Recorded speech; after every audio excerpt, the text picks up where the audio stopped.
Salut à tous et à toutes les amis, j'espère que vous allez tous très bien. On se retrouve pour une nouvelle vidéo mercato, la deuxième dans la journée si vous avez bien suivi, puisque j'en avais sorti une tout à l'heure vers midi, où j'avais traité de pas mal d'évolutions de dossiers. Si vous ne l'avez pas vu, la vidéo est juste en haut à droite, j'ai mis un lien. N'hésitez vraiment pas à la regarder, c'est très important. Donc là on se retrouve pour continuer un petit peu sur cette lancée et en parlant des différentes évolutions de ces dernières heures. On va directement commencer sans plus tarder par le dossier Douye Chaitatsar. Comme vous le savez, le joueur était annoncé très proche de West Ham. On parlait d'accord imminent entre les Hammers et l'OM. On parlait de 25 millions d'euros du côté de Marc Meshunawa ou de 24 millions du côté de Tuto Mercato Web. Mais j'ai précisé qu'un coup de froid avait été mis par l'équipe qui nous informait que le dossier était certes en bonne voie, mais qu'un accord était loin d'être trouvé. Ça ne devait normalement pas changer la donne. On pensait tout de même que Chaitatsar allait signer à West Ham, mais comme l'affirme la Provence, les Hammers ne veulent pas de transfert sec et militent plutôt pour un prêt avec option d'achat obligatoire, ce dont ne veut pas entendre parler Pablo Longoria. La vente pourrait être capotée, le pessimisme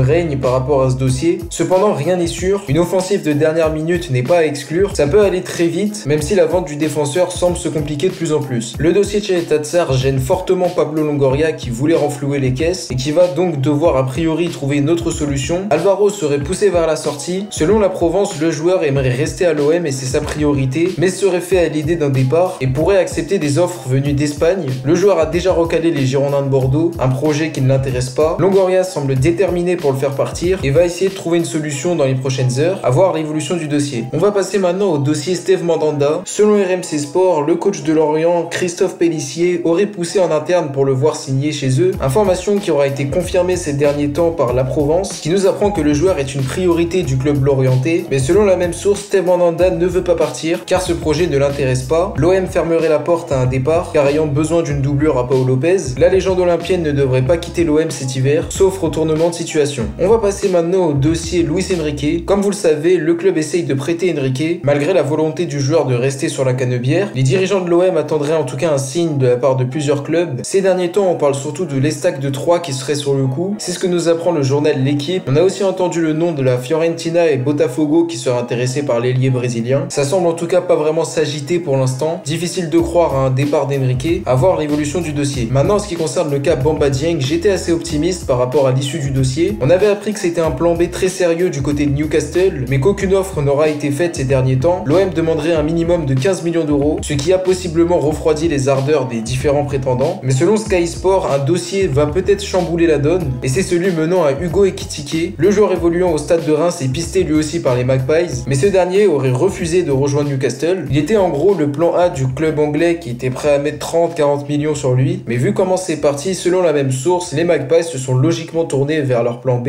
et pourraient vraiment se rabattre sur Bamba Dieng. En tout cas, les conditions d'un départ ont été posées par Longoria, à voir l'évolution du dossier. Donc voilà les amis, c'est déjà la fin de cette vidéo. N'hésitez pas à me dire en commentaire s'il vous a plu. Donnez-moi vos avis sur les différentes pistes dont on a parlé. On se retrouve très vite normalement pour la vidéo bilan de ce mercato. D'ici là, prenez soin de vous, c'était Kalash. Ciao à tous.